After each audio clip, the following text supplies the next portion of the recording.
Hello, West Michigan. I'm Linda Lear-Balkema, and you are watching Alive and Well. With me today is Captain Mike Poulin from the Muskegon County Sheriff's Department and Carrie Youthy of Mercy Health, and we're going to tell you all about the Muskegon County Area Medication Disposal Program. Did I say that right, Carrie?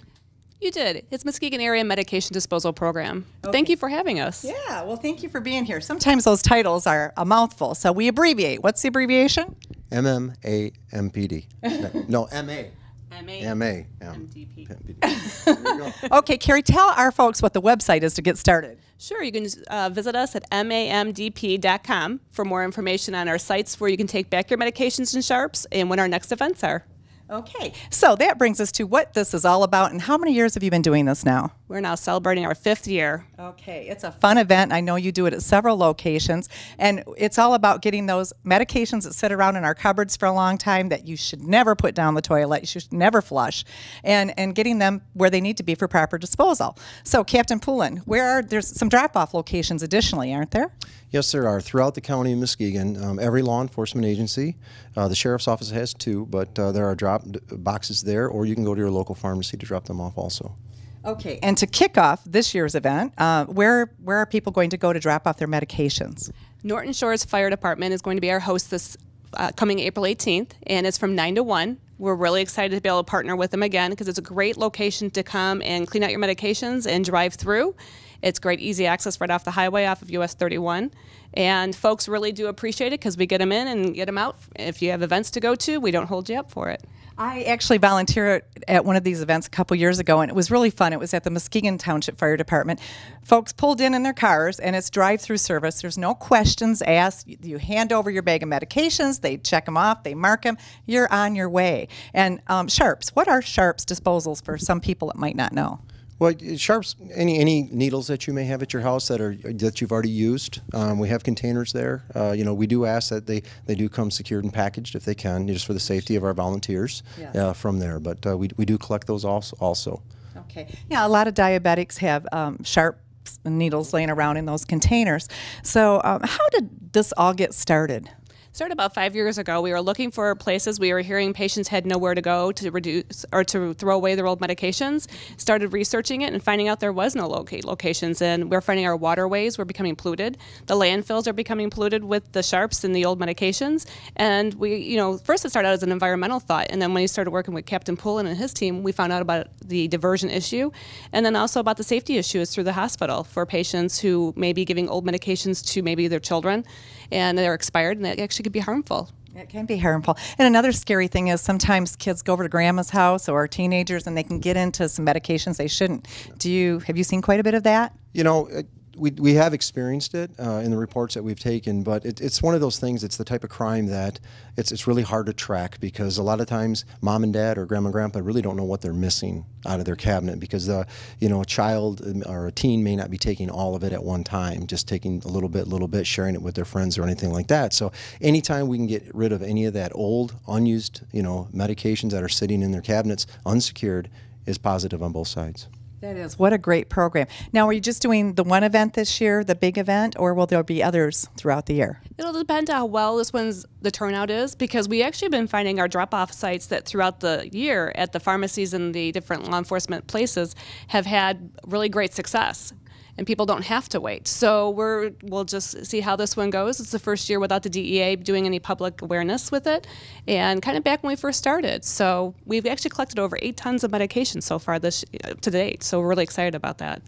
Think about that, folks. 8 tons of medication. And when you think about those medications staying out of our waterways and our ground, and think about antibiotics in your drinking water, or we need to stop this pollution and also the safety measure. I think we're going to take a little break, and when we come back, Carrie's going to show us some interesting things about some older medications.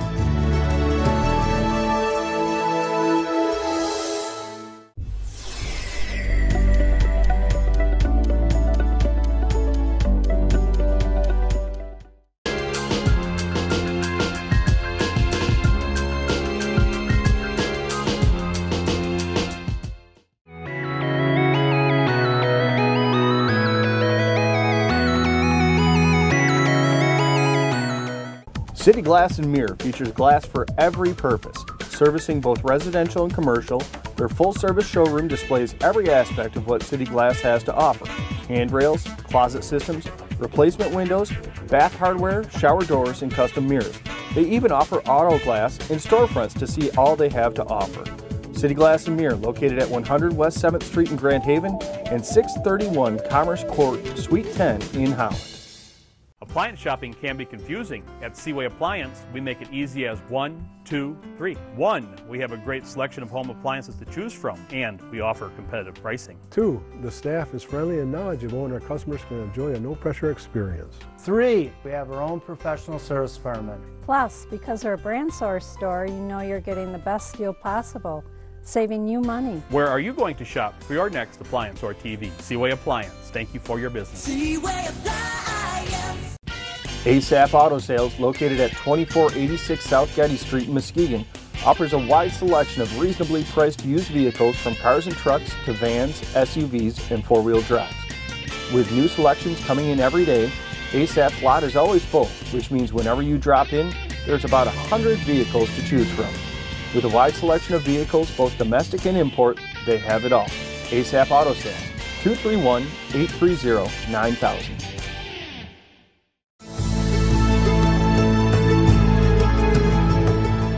Welcome back, West Michigan. You're watching Alive and Well. I'm Linda Lear-Balkema. This is Carrie Youthy and Captain Mike Poulin, and we are talking about the Muskegon Area Medication Disposal Program. So, Carrie, tell me about some of these fun things we have down here. You know, it's amazing what we have in our homes, and we don't realize until we start cleaning them out. And so this one here is a real fun one. It's Dr. Hand's Pleasant Psychic for children and adults. It's actually for bedwetting. And it's just interesting what could be, and people use it for. They use it for cough and colds as well. I mean, things were kind of across the board. We've received some strychnine, some sodium pentothal. I mean, good things to have in your home in case you need to have your kids tell you a little bit of the truth of what's going on. Sodium pentothal? Yes, sodium pentothal. We got quite a bit of that one time. This one is Dr. Wetzel's Quick Relief for asthma. And we always tease the back of this sounds like a Christmas card. It's like put a half to teaspoon of powder in a saucer or a dish. I mean, when was the last time we said saucer or dish? You know?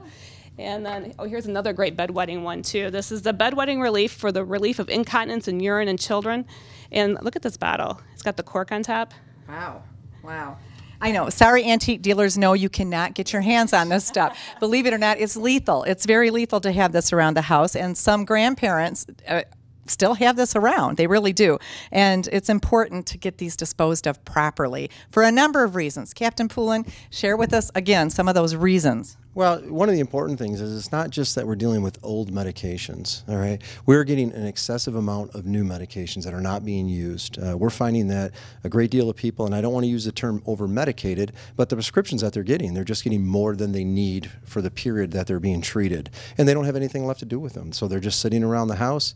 The problems that we run into, you know, on the law enforcement side is if people are throwing these into the garbage. Some of our indigent people are digging through the garbage, finding that, or homeless folks, or it's the nephews, the cousins, the children that are going through mom and dad's cabinets and taking them. And, you know, so we really, part of this program with the environmental law enforcement portion here, it's also educational, all right? Us trying to get a message out, if we could, to the doctors about the amount of really prescription drugs that are being prescribed to people these days. Having that conversation, and any one of us can do that. We can have that conversation ourselves with our own doctor about really what is the amount that I need and what's going on, just through some communication. That is really important. I think we've all been guilty at some time in our life, especially if you get a bad cold or bronchitis and you get that antibiotic and you don't take the whole thing because you think I'm better now, so it sits up in your cupboard for a long time. Or another thing is going to the dentist and you get some dental work done, a crown, and you might get some Vicodin from the dentist. And your doctor doesn't always know that you got Vicodin from the dentist. And you think, well, I'm going to hang on to that for the next backache. That Vicodin is something that the teens often get a hold of. So we want to make sure that that isn't just sitting around there and that you're not over-medicating, that your children aren't able to get a hold of it, grandkids. It's surprising. I've heard of people walking into homes and going into people's medicine cabinets just to take medication. It does, yeah. physician education as well, and working with our providers, because some of them have been out of school for so long that they've gotten into a habit of writing for a prescription for 30, 60, or 90 days. And technically, a lot of the residents, when they come through, say, I only needed 3 of these. So we really do suggest that when you talk with your physician, do you really need to have a full 30-day prescription for a Vicodin, for instance, if it's for something for a pain, or if you happen to hurt your ankle? Maybe you really only need a few tablets, and some people are afraid to have this in their home because when others do know that it's in the home, residents have told us it makes them uncomfortable. So you don't have to take the full 30 days, or you can even talk with your pharmacist and ask them to only fill it for half of it, and you'll still only be charged 1 copay if they hold the other half, and you can come back in and get the rest if you do need it. So this way you're not having as much wasted. That's a great, I didn't know that you could ask your pharmacist to just fill half, and then you get charged 1 copay, because that is a concern for especially elderly people who are really worried and on fixed incomes. They're afraid, I better get this and hang on to it. That's but a concern for everyone. Well, that's true. Copays, yes, it is a concern.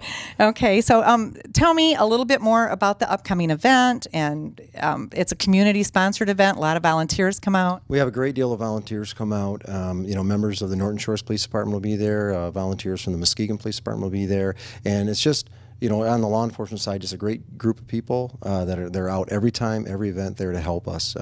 When we have these at the fire stations, the city of Norton Shores has just been fabulous. They're just open arms every time we want to come there, and they really, it's a great facility. Like you said earlier, it's just a drive-through service. You don't have to get out of your car, in and out service, and it's exponential how much help this does for our community altogether. Yeah, it is a wonderful program. And again, there's other drop-off locations. Carrie, remind our folks again where else they can also drop off these medications. There are 8 pharmacies in the area that do take these back. So you have Benson's, Watkins, you have Muskegon Family Care, Hackley Community Care, you have the Mercy Health, 2 locations as well, all their locations. They have 5, and so they'll be able to take those back when they're open. They do only take back non-controlled medications, so your antibiotics, your allergy medicines, things of that nature. If it's a controlled substance such as Vicodin, those will need to come back to the law enforcement boxes, and that's how we've kind of worked that out. But there is quite a bit of locations that you can go, any day of the week that do that. So,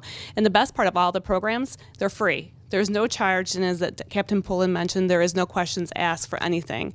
So you're able to take back whatever you'd like with no questions asked, and we kind of make it easy. You do make it easy. They're not tracking to see when you got this medication, who prescribed it to you, if it's even your medication. This is just your opportunity for free to come and drop this off.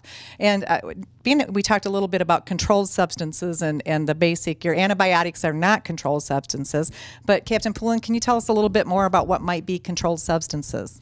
Well, the things that we talked about, you got, your Vicodins, things like that, and any scheduled drug that's going to be prescribed to an individual from there, But these are things that, one, we don't want on the street. We don't want to be finding. They're very powerful drugs, very, very powerful drugs, and so we just need to keep them out of our youth. Is what we need to do. Yes, we do. I know, especially with Vicodin, it has a generic name. I can't think of it right now. Do you know what that generic? That's confusing to people. Actually, I only know it as Vicodin, to be honest with you. I'm not clinical, but I know there's OxyContin is another big one that's out there in the streets, and people like to borrow that sometimes.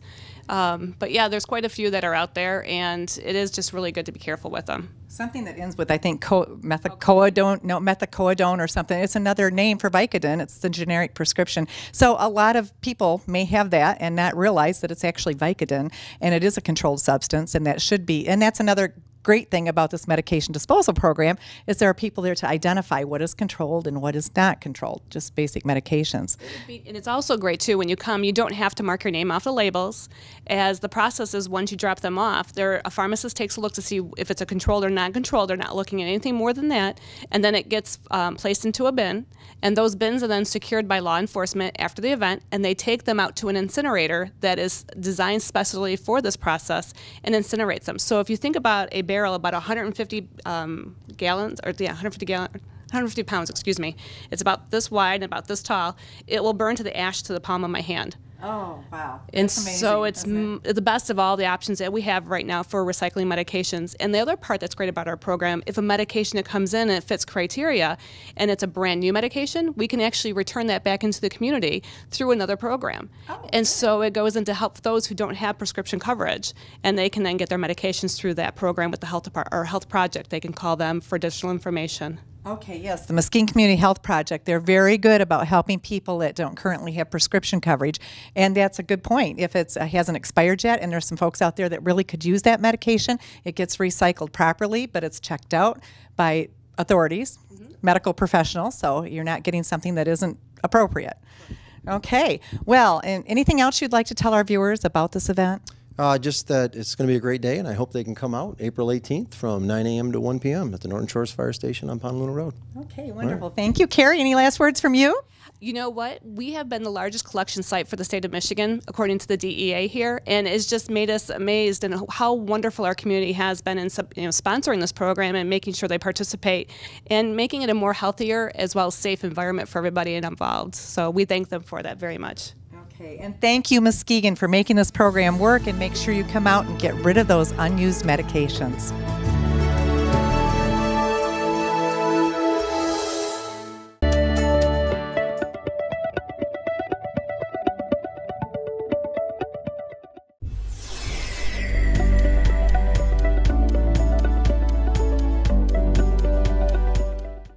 Benson's Drug Company, the home of Benson's Bottom Pain. Offering an expanded grocery selection, Medicare billing, and diabetes management and education. Benson's now features a Kodak machine, which allows customers to edit, copy, and develop their own photos. For years, people have put together photo collages for special occasions. They go through the photo album and old shoe boxes and pull out their favorite photos and put them on poster boards. The boards are a great way of sharing stories, but it can be a pretty tedious job. Well, we here at Clocks, we want to make that job easier for you. So just bring us all the photos and we'll scan them into the computer, and then we'll print out the collages on our large format printer. That way, all the photos will be in digital format so you can share them with your friends and relatives. Exhaust Specialties, from trucks and cars to street rods and Model Ts, both foreign and domestic. Exhaust Specialties now includes brakes, shocks, suspension work, and minor engine repair. They use only heavy gauge stainless and aluminum pipe. They also feature custom jewels as well as a selection of lubes, oils, and filters, and other auto parts. Exhaust Specialties located at 5401 Apple Avenue in Muskegon. Beginning as a lumber company in 1911, Fredericks Construction has been servicing the Muskegon area since 1969. Family owned and operated, they specialize in roofing, siding, windows, insulation, additions, doors, decks, and more. Located at 1940 Commerce Street in beautiful downtown Muskegon, their phone number is 231-722-3937. When you want quality workmanship, you want Fredericks Construction.